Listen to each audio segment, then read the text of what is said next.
So he's അപ്പോൾ എല്ലാവർക്കും എൻ്റെ പുതിയതിലേക്ക് സ്വാഗതം. ഇന്നത്തെ വീഡിയോയിൽ നമ്മളൊരു ഗെയിം പ്ലേ വീഡിയോ അല്ല പറയുന്നതെന്ന് വെച്ചാൽ നിങ്ങൾക്കൊരു മൈൻക്രാഫ്റ്റ് ബെഡ് റോക്ക് ആയിട്ടുള്ളൊരു സെർവർ നിങ്ങൾക്ക് പരിചയപ്പെടുത്താൻ പോവാണ്. ആൻഡ് ഇത് കംപ്ലീറ്റ്ലി പബ്ലിക് ആയിട്ടുള്ളൊരു സെർവറാണ്. ആൻഡ് അതൊരു വാനില SMB സെർവറാണ്. ആൻഡ് ഇതിൽ നിങ്ങൾക്ക് അനാർക്കി പോലുള്ള സംഭവം ചെയ്യാൻ പാടില്ല, ഒരു SMB സെർവറാണ്. ആൻഡ് ഇത് ലോഞ്ച് ചെയ്തിരിക്കുന്നത് നമ്മുടെ ATG ആണ്. അതിന് ഇപ്പം തന്നെ ഏകദേശം 33 അധികം ആൾക്കാർ ഇപ്പോൾ കളിക്കുന്നുണ്ട്. സോ ഫുൾ ടൈം ഓൺലൈൻ ആയിരിക്കും സെർവർ, 24/7 ആണ്. സോ നിങ്ങൾക്ക് കയറി കളിക്കാം. സോ ഇതിൻ്റെ ഡിസ്കൗണ്ട് ലിങ്ക് ഡിസ്ക്രിപ്ഷനിൽ കൊടുക്കാം. ആൻഡ് വേണ്ടവർക്ക് ചെക്കൗട്ട് ചെയ്യാവുന്നതാണ് ഗെയ്സ്. ഓക്കെ, ആൻഡ് ഇതെൻ്റെ ഒരു ഫ്രണ്ടിൻ്റെ സെർവറാണ്. അതുകൊണ്ട് ഞാൻ ജസ്റ്റ് ഒന്ന് നിങ്ങൾക്ക് ഇൻട്രൊഡ്യൂസ് ചെയ്ത് തന്നത്. ആൻഡ് ഈ സെർവറിൻ്റെ പേര് ഞാൻ അത്രയും നേരമായിട്ട് പറഞ്ഞില്ല. ഈ ഒരു സെർവറിൻ്റെ ഒരു ബഗ് റോക്ക് എന്നാണ്.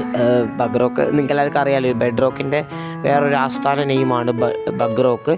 സോ അതാണ് ഈ സെർവറിൻ്റെ പേരും. ഓക്കെ, അപ്പോൾ നിങ്ങൾക്ക് എന്തായാലും ചെക്കൗട്ട് ചെയ്യാൻ എൻജോയ് ചെയ്ത് കളിക്കുക. അപ്പോൾ അടുത്ത വീഡിയോ കാണാം. Bye bye.